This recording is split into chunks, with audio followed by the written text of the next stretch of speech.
He is considered royalty by anyone who knows anything about soccer in St. Louis. And among his many accomplishments, Al Trost can proudly call himself an Olympian. In tonight's practice to podium story, his experience at the 1972 Munich Games, which was both trailblazing and tragic. One touch, one touch. A grandfather always likes to set a good example for his grandson. Side foot, back to me. And when it comes to soccer in St. Louis, the man with the silver hair is the gold standard. I'm very fortunate to play with a lot of good players. Remember, I'm an old man. And a lot of good players were fortunate to play with Al Trost. Trost's star began to rise at St. Louis University, where one of his teammates was Bill McDermott. Smooth, very good on the ball, very gifted on the ball, could shoot from distance. In an era when many big-name colleges were recruiting Europeans and South Americans to play for their programs, Trost led a team of St. Louisans. Some Northsiders, some Southsiders who came together. And won 2 straight national championships in 1969 and 70. Trost himself won back-to-back Herman Awards, the soccer equivalent to the Heisman Trophy. Instead of going pro, Trost chose to play for the 1972 U.S. Olympic soccer team, when the Olympics only allowed amateurs. In soccer, that was the high point, the biggest thing for an American soccer player.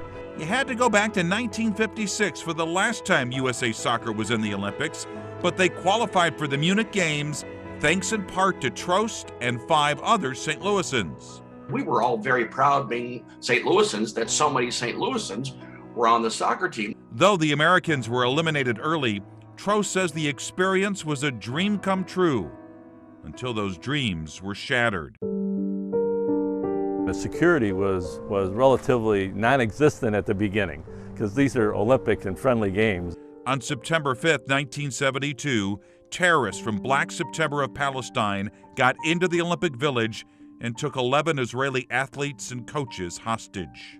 Our balcony at the Olympic Village was just across from where the Israeli athletes were housed. After a failed attempt to rescue the hostages, ABC's Jim McKay went on the air with devastating news. When I was a kid, my father used to say, our greatest hopes and our worst fears are seldom realized. Our worst fears have been realized tonight.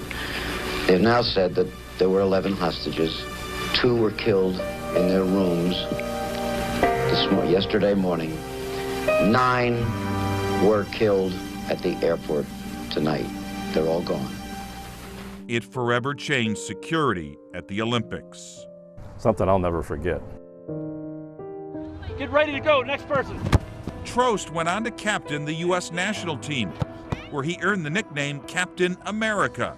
As a pro, he was a 3-time North American Soccer League All-Star.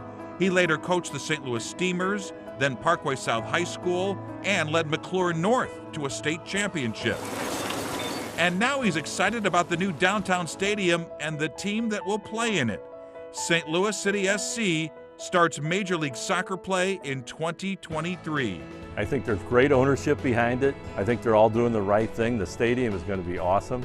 In 2006, Al Trost was elected to the National Soccer Hall of Fame, a fitting tribute to a legendary career that took him from Captain America to Grandpa Al.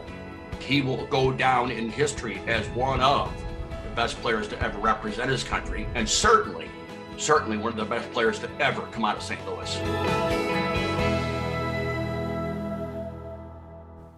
Al Trost, by the way, is in the St. Louis Sports Hall of Fame, the Missouri Sports Hall of Fame, and as I mentioned, the National Soccer